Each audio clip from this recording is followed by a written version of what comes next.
BNP chairperson দেশনেত্রী বেগম খালেদা জিয়া অন্তিম সময়ে পৌঁছে গেছেন। আমাদের চেয়ারপারসন দেশনেত্রী বেগম খালেদা জিয়া ছাড়াই সরি আপনারা একটু বন্ধ করেন। খালেদা জিয়ার জন্য তার আত্মার মাগফিরাত কামনা করবেন, ওনার বেহেশত নসিবের জন্য দোয়া করবেন, কারণ আমরা ওনাকে ফিরে পাবো না, ফিরে পাওয়ার কোনো সম্ভাবনা আমার চোখে দেখি না। শেখ হাসিনার ভয়ে খালেদা জিয়ার মৃত্যুকে গোপন রেখেছে বিএনপি, এমন বিস্ফোরক তথ্য এখন ভেসে উঠেছে রাজনৈতিক অঙ্গনে। একাধিক নির্ভরযোগ্য সূত্রে বলাতে জানা গেছে বিএনপি চেয়ারপারসন ও সাবেক প্রধানমন্ত্রী বেগম খালেদা জিয়ার ইতিমধ্যেই মৃত্যু হয়ে গেছে। তবে এই খবরটি সরাসরি ঘোষণা থেকে শুরু করে গণমাধ্যম পর্যন্ত সবখানি কঠোরভাবে গোপন রাখা হয়েছে। আরো একটি নতুন নিউজে আপনাদেরকে স্বাগতম। দর্শক, বর্তমান বাংলাদেশের রাজনৈতিক অঙ্গনে যেই উদ্বেগ, উৎকণ্ঠ, উত্তেজনা সৃষ্টি হয়েছে, দর্শক বর্তমান বাংলাদেশের রাজনৈতিক সর্বশেষ যেই পরিস্থিতি তৈরি হয়েছে তারই আলোকে আমরা বেশ কিছু নিউজ নিয়ে হাজির হয়েছি, বেশ কিছু নতুন নতুন আপডেট নিয়ে হাজির হয়েছি। দর্শক, মূল ভিডিওতে চলে যাওয়ার আগে আপনাদেরকে অনুরোধ করবো, আমাদের চ্যানেল নতুন হয়ে থাকলে সাবস্ক্রাইব করে পাশে থাকা বেল আইকনটিতে অল দিয়ে রাখুন, আর নিত্য নতুন এই ধরনের ভিডিও সবার আগে পেতে আমাদের ভিডিওতে লাইক দিয়ে আমাদের সাথে থাকুন। চলেন দর্শক, কথা না বাড়িয়ে আমরা মূল ভিডিওতে চলে যাই। যখন একজন বড় মাপের রাজনৈতিক নেতা অসুস্থ হন, তখন সেটা শুধু চিকিৎসার বিষয় থাকে না, পরিণত হয় জাতীয় আগ্রহের কেন্দ্রে। বিএনপি চেয়ারপারসন বেগম খালেদা জিয়ার ক্ষেত্রেও তাই হয়েছে। রাত পোহালে খবর আসার কথা ছিল, কাতার সরকার এয়ার অ্যাম্বুলেন্স যোগে তিনি পৌঁছে গেছেন লন্ডনের বিশেষায়িত হাসপাতালে। কিন্তু মাঝরাতে একটা শব্দ এসে সব থমকে দিল। শব্দটি হলো কারিগরি ত্রুটি। প্রশ্ন হলো, অধ্যাপক ইউনূসের অন্তর্বর্তী সরকার উপদেষ্টা পরিষদের বিশেষ বৈঠক ডেকে অসুস্থ খালেদা জিয়াকে অতি গুরুত্বপূর্ণ ব্যক্তি বা ভিভিআইপি বলে ঘোষণা করলো, তার নির্বিঘ্ন চিকিৎসা, নিরাপত্তা ও যাতায়াত সুবিধা নিশ্চিত করার ব্যবস্থার কথা জানালো। সেখানে কাতার আমিরি ফ্লাইটের মতো কাতার সরকারের ভিভিআইপি এয়ারলাইনের কারিগরি ত্রুটির অজুহাত কতটা যুক্তিযুক্ত? কারণ কাতার এক্সিকিউটিভের মতো বিখ্যাত প্রতিষ্ঠানের এয়ার অ্যাম্বুলেন্সের একটি এয়ারবাসের জন্য বিকল্প 15টি অত্যাধুনিক গালফ স্ট্রিম G65OER জেট আছে।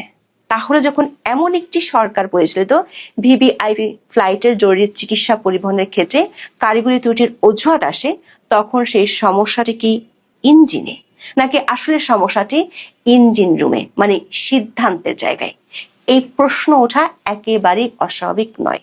দর্শক, একদিকে রাষ্ট্র ভিভিআইপি মর্যাদা দিচ্ছে, আর একদিকে কারিগরি ত্রুটির কারণে জরুরি বিমান আসছে না। বিষয়টা কি ভিভিআইপি বিড়ম্বনার নতুন সংজ্ঞা তুলে ধরছে না?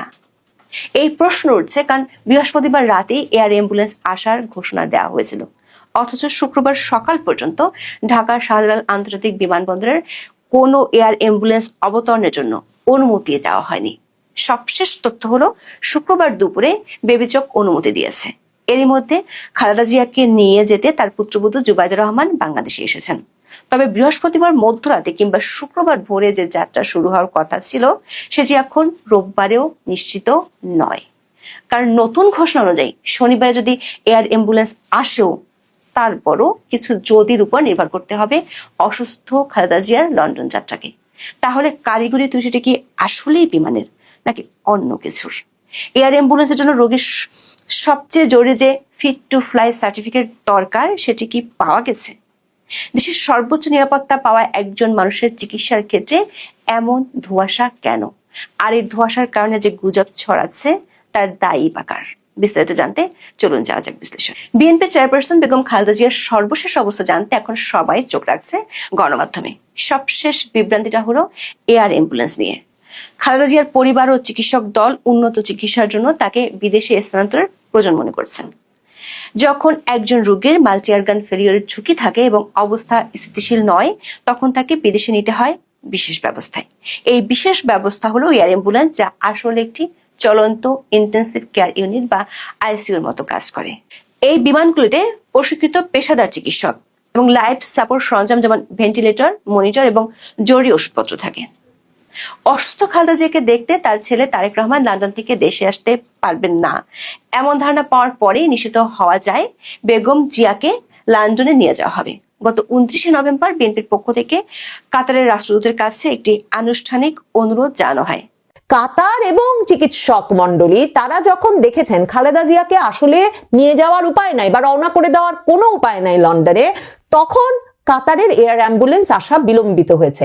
কারণ এগুলোর তো একটা নিয়ম কানুন আছে, মানে খালেদা জিয়া একেবারে শয্যাশায়ী বটে, তিনি হয়তোবা ভেন্টিলেশনে লাইফ সাপোর্টে আছেন বটে, কিন্তু তাকে তো একটা ইমিগ্রেশন পার হয়ে নিয়ম কানুনের মধ্য দিয়ে এক দেশ থেকে আরেক দেশে রওনা হতে হবে। বাংলাদেশে হয়তো তাকে কেউ আটকাবে না, তিনি যেই শারীরিক অবস্থাতেই যে কোনো বিমানে উঠুন না কেন, কিন্তু যেই দেশে তিনি ঢুকতে যাবেন সেই দেশের যেমন একটা দায়িত্ব আছে, ঠিক তেমনি যারা তাকে পরিবহন করবেন তাদের তো দায়িত্ব। গুরুতর অসুস্থ বেগম খালেদা জিয়াকে এখন আর বিদেশ নেওয়া হবে কিনা তা নিয়ে অনিশ্চয়তার নাটকটা এমন পর্যায়ে পৌঁছেছে যে সন্দেহ করতেই হয় যে ঠিক কি অবস্থায়, শারীরিক অবস্থায় খালেদা জিয়া আছেন যে শুক্রবারে সকালবেলা ভোর রাতে অথবা বৃহস্পতিবার মাঝরাতেই কাতারের এয়ার অ্যাম্বুলেন্সে যেই গুরুতর অসুস্থ রোগীকে লন্ডনের দিকে নিয়ে যাওয়ার কথা ছিল, এখন বিএনপির তরফে বলা হচ্ছে এটা বিলম্বিত হতে হতে রোববার পর্যন্ত গড়াতে পারে।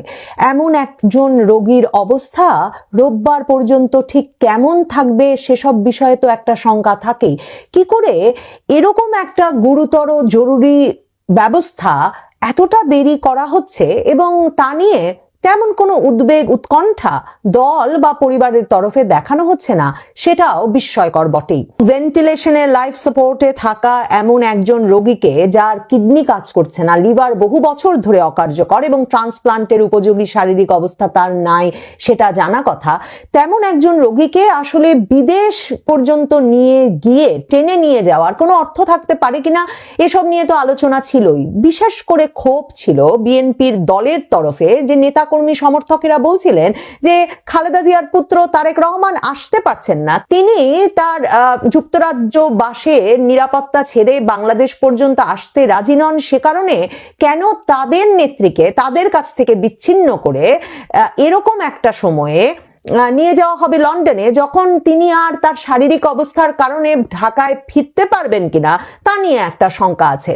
এসব যখন তর্ক বিতর্ক চলছিল তখন সকলকে বিস্মিত করে বোঝা যাচ্ছিল অবশ্য যে তারেক রহমান এবং জুবাইদা রহমান, যারা কিনা এই পুরো চিকিৎসা ব্যবস্থা সমন্বয় করছেন বলে খালেদা জিয়ার চিকিৎসক এজেডএম জাহিদ হাসান জানাচ্ছিলেন, তারেক রহমানের উপদেষ্টা মাহাদি আমিন বারবার সংবাদপত্রকে এ খবর ফেসবুক স্ট্যাটাস দিয়ে জানাচ্ছিলেন যে পুরোটাই তত্ত্বাবধান করছেন লন্ডনে বসে ডাক্তার জুবাইদা রহমান আর তারেক রহমান, এবং তারা চীন, যুক্তরাষ্ট্র, যুক্তরাজ্য সব দেশের চিকিৎসা